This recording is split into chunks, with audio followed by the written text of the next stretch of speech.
la prise en compte des services maîtres qui n'existaient pas dans la première version.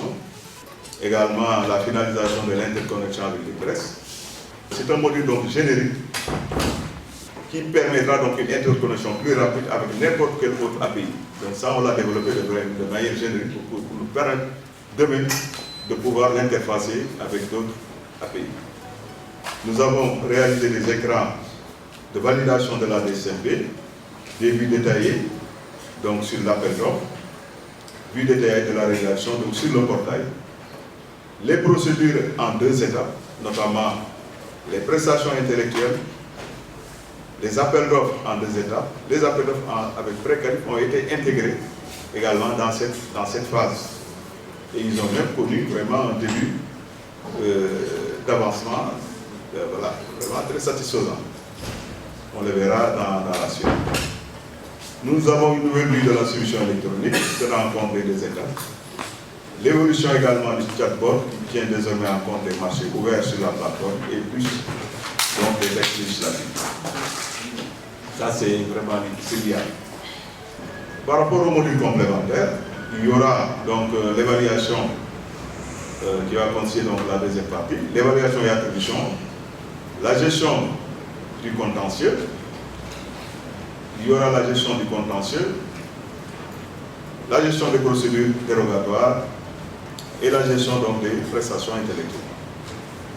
Comme je l'ai dit, pour les prestations intellectuelles, vraiment on a un début très satisfaisant de réalisation. Nous avons de part et d'autre des équipes techniques. Du côté de l'ACOP, nous avons un coordinateur pour assurer donc la supervision, un chargé de programme qui est garant des spécifications techniques et fonctionnelles, le suivi de l'exécution technique, la gestion des ressources, supervision des équipes, validation des livrables, un chef de projet technique qui est garant de la cohérence technique, la validation du code, de supervision des contributions, interface technique avec le cabinet.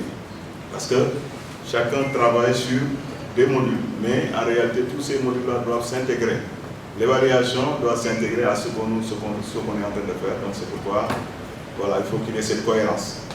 Et nous avons derrière 2 développeurs back-end donc qui assurent donc, le support technique, la revue du code, l'intégration des modules, 2 développeurs front-end qui assurent l'interface utilisateur, c'est la partie publique, un testeur, donc on a un testeur derrière qui est chargé de l'élaboration et l'exécution des plans de test, la validation qualité. Donc, voilà. Un DevOps qui est donc chargé du déploiement, de la maintenance des environnements de pré-production et production. Et un designer.